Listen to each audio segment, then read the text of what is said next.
Hello everyone, welcome to Siya science room. तो आज solve करेंगे क्लास 8 बोर्ड का इंग्लिश मीडियम साइंस का पेपर जो कि था 12 मार्च 2024 को। तो चलिए स्टार्ट करते हैं। फर्स्ट क्वेश्चन है हमारा, which of the following is correct pair of rabi crop. तो रबी क्रॉप जो विंटर सीजन की क्रॉप होती हैं, उनको जो फसलें होती हैं जो विंटर सीजन में उगाई जाती हैं उन्हें रबी क्रॉप बोलते हैं। तो पैडी और कॉर्न नहीं है रबी क्रॉप, सोयाबीन ग्राउंडनट भी नहीं है, कॉर्न ग्रीन ग्राम है लेकिन कॉटन नहीं है। तो wheat and gram correct answer है। सेकेंड है हमारा, what is the hottest part of the candle flame. तो कैंडल फ्लेम में सबसे ज़्यादा हॉटेस्ट पार्ट कौन सा होता है कैंडल फ्लेम का। तो ये इसका आंसर है आउटर रीजन। जो आउटर रीजन होता है वो हॉटेस्ट पार्ट होता है। रेड डाटा बुक क्या है देखते हैं। Record of all endangered species, red coloured book wrong. Only record of endangered plants wrong.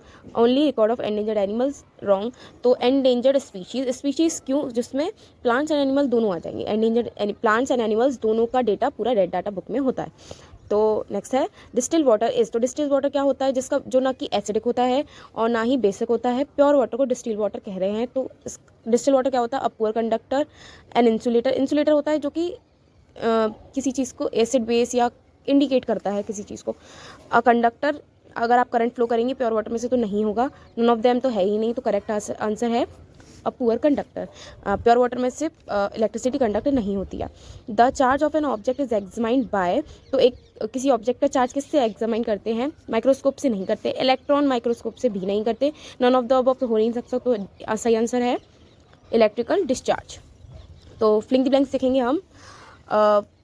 First है हमारा फिलिंग द ब्लैंक्स। हमें 5 फिलिंग द ब्लैंक्स दिए हैं, टोटल 10 ऑब्जेक्टिव्स आए हैं। तो 6 है हमारा 2,4-D is a type of क्या। तो हमने भरा है बीटी साइड। बीटी साइड मतलब कि कोई फसल हमने उगाई है, उसके साथ में जो हमने फसल नहीं उगाई वो अपने आप ही उगी हुई है, उससे हटाने के लिए कोई केमिकल यूज़ किया जाता है, उससे हम बीडीसाइड बोलते हैं। तो 2,4-D एक केमिकल का नाम है जो कि है बीडीसाइड। Lowest pollution fuel for vehicle is. तो लोएस्ट पॉल्यूशन फ्यूल जो व्हीकल्स में, वाहनों में यूज़ हो रहा है, गाड़ियों में यूज़ हो रहा है, सीएनजी। जैसे कि सीएनजी ऑटो होती हैं, तो कंप्रेस्ड नेचुरल गैस सही आंसर है। आप अगर सीएनजी लिख के आए तो भी करेक्ट आंसर है, फुल फॉर्म लिख के आए तो भी करेक्ट आंसर है।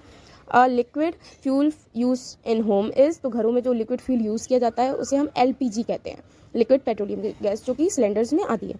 नेक्स्ट है when electric current flows through a conducting solution dash reaction occur. तो हीट रिएक्शन होती है जब इलेक्ट्रिक करंट किसी ऑब्जेक्ट में से कंडक्ट हो रहा होता है। तो dash occurs due to the disturbance deep within the earth crust. तो अर्थ क्रस्ट जो ज़मीन के अंदर, मतलब धरती की गहराई में, पृथ्वी के अंदर कोई डिसबैलेंस हो रहा है, डिस्टर्बेंस हो रहा है, उससे कौन सी चीज़ हो सकती है। तो उससे अर्थक्वेक होता है। ऑब्जेक्टिव्स हमारे फिनिश हो चुके हैं। तो अब हमारे स्टार्ट होते हैं क्वेश्चन आंसर। तो क्वेश्चन नंबर 11 है, what harms to weeds cause to the crop. तो जो वीड्स होती हैं वो मेन क्रॉप को कैसे हार्म करती हैं। तो उसकी जैसे कि उसकी ग्रोथ को अफेक्ट करती हैं, इरिगेशन में वाटर के रिक्वायरमेंट को बढ़ा देती हैं, जिससे मेन जो क्रॉप है उसको भी अफेक्ट पड़ सकता है। Write the 2 uses of coal tar. जो कोलतार मीन्स की डंपर जो रोड के लिए यूज़ होता है, रोड बनाने में यूज़ होता है। तो उसके 2 यूजेस लिखने हैं हमको। तो कहाँ यूज़ होता है कोलतार, तो सरफेसिंग ऑफ रोड में, रोड बनाने में यूज़ होता है, या परफ्यूम या पेंट्स बनाने में भी यूज़ होता है। नेक्स्ट क्वेश्चन है हमारा, write examples of external fertilization. तो एक्सटर्नल फर्टिलाइजेशन किस में होता है, एक्सटर्नल फर्टिलाइजेशन क्या होता है पहले वो समझ लेते हैं। बॉडी के बाहर होने वाले फर्टिलाइजेशन को एक्सटर्नल फर्टिलाइजेशन बोलते हैं। तो बॉडी के बाहर फर्टिलाइजेशन होता है फिश एंड फ्रॉग में। इसके 2 एग्जांपल ये हैं। नेक्स्ट है, how should the diet be plan during adolescence. तो अडोलसेंस के टाइम पे, अडोलसेंस मतलब कि जो एज होती है टीनेजर्स वाली, 11 to 18, 19 की एज, उसे अडोलसेंस पीरियड बोलते हैं। तो उस टाइम पे क्या करना चाहिए डाइट का। तो ईट बैलेंस डाइट, बैलेंस्ड मील, आपको बैलेंस्ड मील लेने चाहिए, तीनों टाइम का खाना प्रॉपरली खाना चाहिए, हेल्दी फूड खाना चाहिए, 3 meals a day, and drink proper water. Pressure है the force acting on a unit area of a surface. किसी सरफेस के एक यूनिट एरिया पे, एक पॉइंट पे पड़ने वाले फोर्स को प्रेशर बोलते हैं। नेक्स्ट क्वेश्चन है, on what scale is the magnitude of earthquake strength expressed. तो अर्थक्वेक जब आता है तो किस स्केल पे वर्क करता है, तो हम लिखेंगे इसको रिक्टर स्केल। नेक्स्ट क्वेश्चन है question number 17, make NEET diagram labelling difference areas of a candle flame. इस क्वेश्चन में हमें एक कैंडल बनानी थी जिसमें हमें उसके आउटर जोन को, इनर जोन को एंड वैक्स, ये इस तरीके से लेबल करना था। नेक्स्ट है हमारा, why should we save paper, give examples of action by which you can save paper. तो why should we save paper है, इसमें हमें लिखना था हमें पेपर क्यों सेव करना चाहिए। तो 17 फुल ग्रोन ट्रीज यूज़ होते हैं 1 टन पेपर बनाने में। तो इसीलिए हमें पेपर को सेव करना बहुत इंपॉर्टेंट है।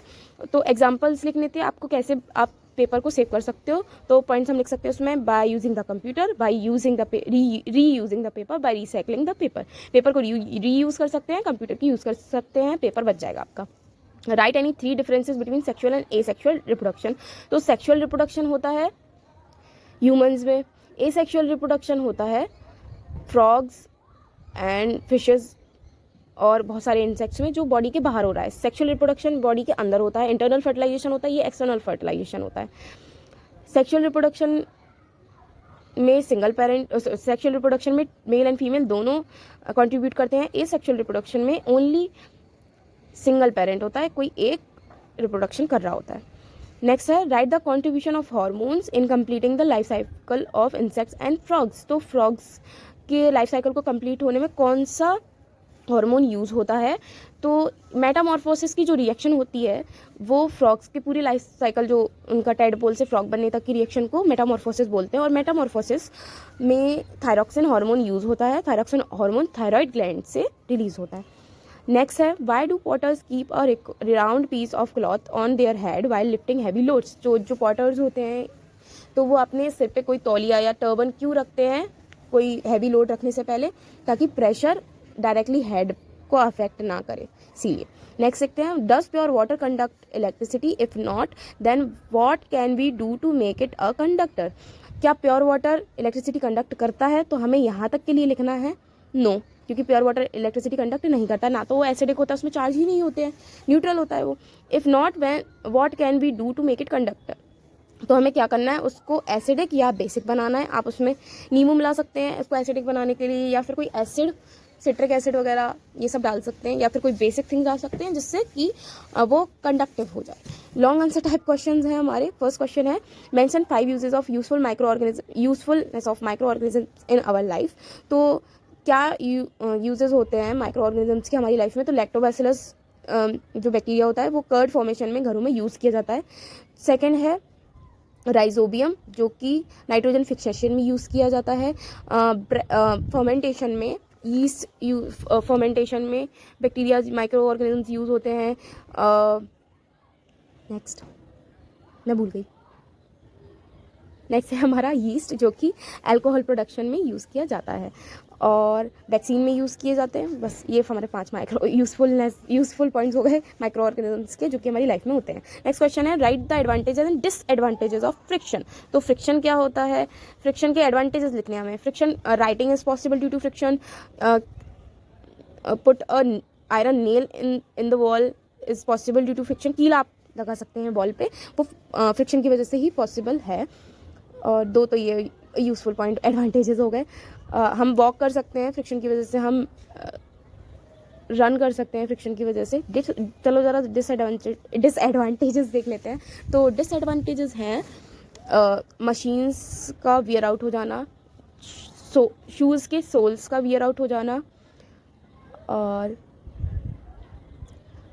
आप कहीं भी स्लिप हो सकते हैं अगर फ्रिक्शन नहीं हुआ है। तो किसी रफ सरफेस पे अगर आप नहीं चल रहे हैं, बहुत स्लीपरी सरफेस है जिस पे फ्रिक्शन पॉसिबल नहीं होता है, तो आप कभी भी कर सकते हैं, सिर फूट सकता है। नेक्स्ट है हमारा, make a label diagram of the human ear and explain it's working. तो इस वाले क्वेश्चन में ह्यूमन ईयर का डायग्राम बनाना था।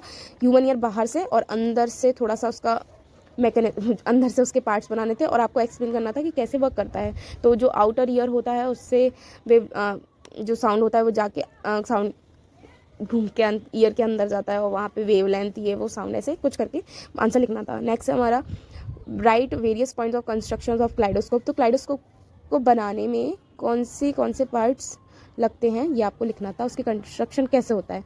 तो ट्रायंगल शेप के पहले तो हम देख लेते क्लाइडोस्कोप होता क्या है। तो यहाँ पे टाइप एक डिवाइस है जिसमें मल्टीपल रिफ्लेक्शंस दिख सकते हैं, जैसे कि सैलून में एक मिरर आगे की तरफ होता है, एक मिरर पीछे की तरफ होता है, जिसमें इन्फिनिटी इमेजेस बन रही होती हैं, तो उसे क्लाइडोस्कोप बोलते हैं। तो क्लाइडोस्कोप वो उसका जो इक्विपमेंट होता है क्लाइडोस्कोप, वो कैसे बनाया जाता है। तो उसके लिए 2 सिमिलर शेप्स के मिरर्स चाहिए होते हैं और मल्टीपल रिफ्लेक्शंस के थ्रू क्लाइडोस्कोप बन जाता है। तो ये था हमारा क्लास 8 का साइंस का पेपर, जो कि हुआ है 12 मार्च 2024 को। Thank you. तो thanks for watching guys, bye. चलो मिलते हैं नेक्स्ट वीडियो में, बाय बाय।